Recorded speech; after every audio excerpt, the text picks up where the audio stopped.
अस्सलामुअलैकुम व्यूअर्स, ये part second या दूसरी वीडियो है एमसीक्यूज़ की, जो कि कम्पिटिटिव एग्ज़ाम्स में आपको हेल्प करेंगे, जिसमें हम 11th एमसीक्यू से लेकर 20th एमसीक्यू तक सॉल्व करेंगे।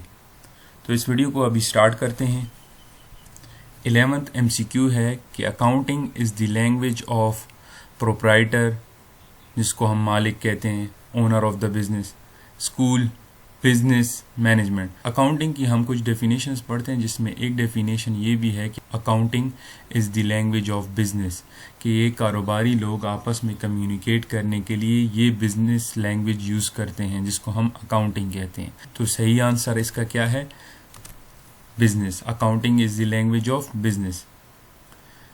फिर 12th एमसीक्यू है हमारे पास, cash invested by the owner is called. जब ओनर सरमाया कारोबार में इन्वेस्ट करता है तो उसको हम कैपिटल कहते हैं। तो कैपिटल हमारा ठीक आंसर है।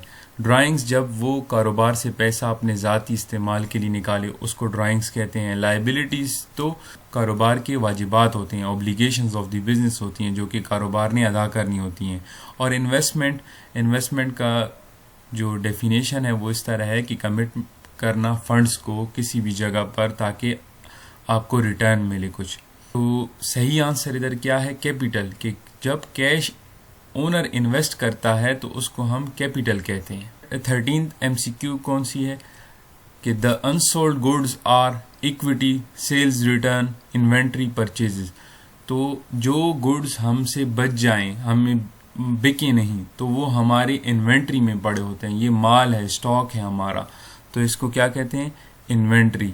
इसको क्लोजिंग स्टॉक भी कहते हैं, लेकिन उधर क्लोजिंग स्टॉक की ऑप्शन नहीं है, इन्वेंट्री की ऑप्शन है, तो इन्वेंट्री सही आंसर है।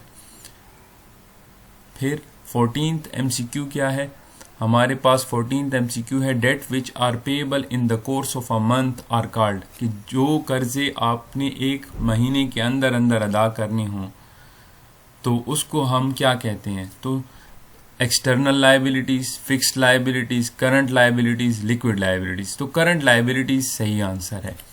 कि करंट लाइबिलिटीज वो लाइबिलिटीज होती हैं जो एक साल से कम अरसे में आपने अदा करनी होती हैं। तो अभी वो एक महीना जो है एक साल का से कम अरसा, इसका जो सही आंसर होगा फिर वो करंट लाइबिलिटीज होगा। लिक्विड लाइबिलिटीज भी कह सकते हैं, लेकिन मोस्ट सूटेबल जो आंसर है वो करंट लाइबिलिटीज ठीक है, क्योंकि ज़्यादातर बुक्स में करंट लाइबिलिटीज़ ही आता है, लिक्विड लाइबिलिटीज़ वगैरह नहीं आता। ठीक हो गया।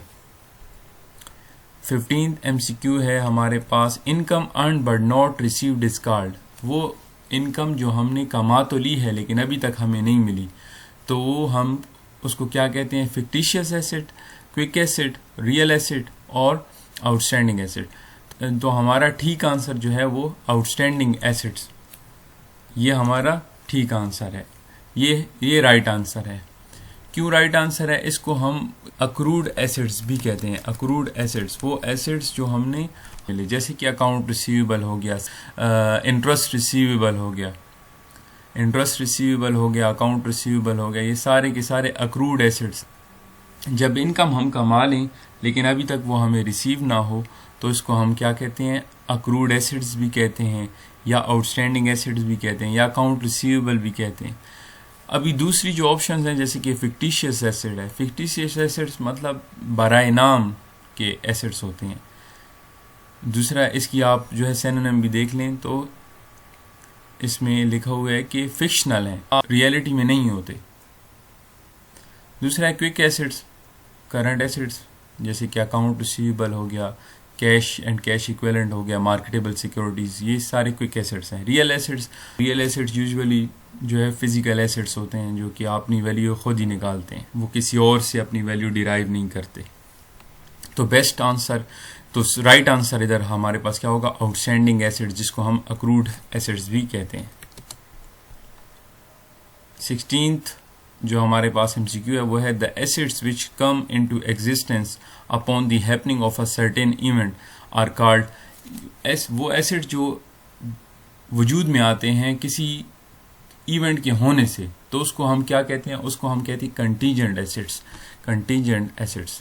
इसका राइट आंसर है कंटीजेंट एसेट। कंटीजेंट का मतलब भी यही होता है कंडीशनल, कि किसी कंडीशन की वजह से ये होगी, जैसे कि ये कंडीशनल एसेट।